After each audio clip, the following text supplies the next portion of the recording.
আজকে আমার কাছে আছে এদিকে 100 কাপ চা আর এদিকে 100 কাপ কফি। আমার ডান দিকে রয়েছে টিম চা আর বাম দিকে আছে টিম কফি। এই দুটো টিমের মধ্যে আজকে যে টিম জিতবে সেই টিম পেয়ে যাবে পুরো 1000 টাকা। তার জন্য 100টা কাপে চা 100টা কাপে কফি ঢেলে নিলাম। 1 2 3 স্টার্ট। আর ওরা খাওয়া শুরু করে দিল। জানি না এই কফিটা আমি খেতে পারবো কিনা। কফিটা পুরো তেতো, যে বানিয়েছে একদম তেতো বানিয়েছে। এক কাপ খেতে খেতেই তো আমার হয়ে গেছে, বাকিগুলো কি করে খাবো? আমি তো সবটা খেয়ে নেবো। আমি তো সকালবেলা চা খাওয়া শুরু করে দিই। চাটা তো হেভি হয়েছে। আমি 1000 টাকার জন্য আমি সব চা খেয়ে নিতে পারি। আমরা দুজন মিলে খেয়ে নেবো সব চা। ওদেরকে হারাতেই হবে, যে করে হয় হোক। আর এরা তো দুটো টিম পুরো পাল্লা দিয়ে খাচ্ছে 1000 টাকা পাওয়ার জন্য।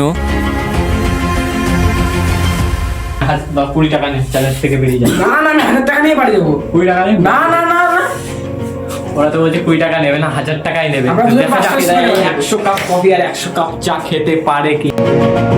আর ভাই এরা তো পুরো কফি খেয়ে নিয়েছে আর এদের এখনো 1 কাপ চা রয়ে গেছে। যেহেতু এদের 1 কাপ চা রয়ে গেছে তাই জন্য এরা হেরে গেছে আর এরা আজকের উইনার হয়ে গেছে। তাই ওদের 1000 টাকা ওদেরকে দিয়ে দিলাম। তোমরা চা সাপোর্টার হলে চ্যানেলটিকে সাবস্ক্রাইব করো, কফি সাপোর্টার হলে চ্যানেলটিকে লাইক করে দাও। বাই।